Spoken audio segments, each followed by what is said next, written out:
This is a complex and sensitive issue. The law requires employers to accommodate their workers' religious beliefs. On the other hand, the law also requires employers to provide a safe and hazard-free workplace. It's always a very tricky thing to prove what you're thinking.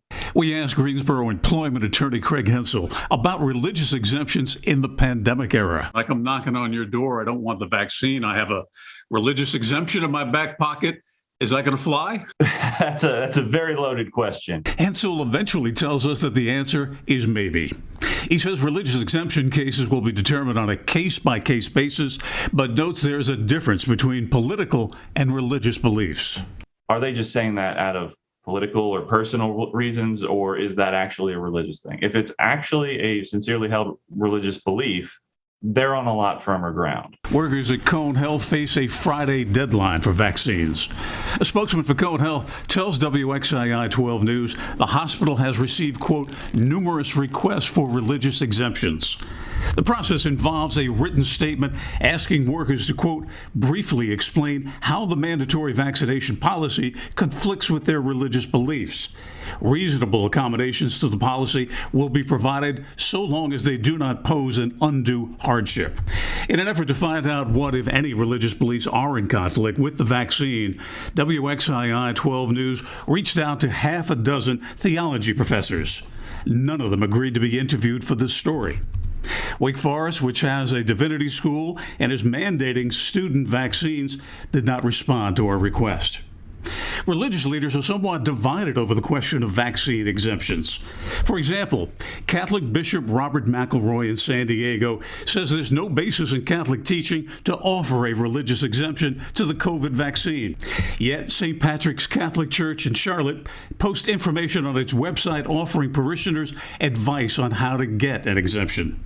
And Freedom House Church in Charlotte is actively helping its members get religious exemptions.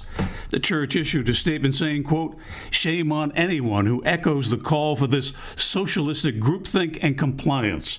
It is embarrassing to our great legacy of freedom. For parents seeking a religious exemption for their children, the process is a simple one in North Carolina. There's no form to fill out. You don't need a note from your pastor or rabbi. Just state your objection in writing, provide the name and date of birth for the child seeking the exemption, submit it to your child's school, daycare, or camp. The state does not review or approve requests. For workers facing a choice between their jobs and the vaccine, the process is a tricky one, according to employment attorney Craig Hensel. I think the biggest problem that's going to lay in front of the courts is separating those two, which is personal, which is political, and what is religious, and how does one go about proving a belief. Hensel says his office has received calls from potential clients seeking a religious exemption, but has turned those cases down. I personally think that there is going to be a heck of a lot of fraud in people claiming religious exemptions when none really exist, when they actually have this personal or political belief.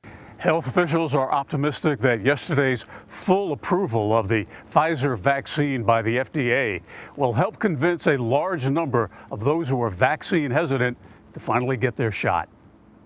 In Greensboro, Bill O'Neill, WXII 12 News.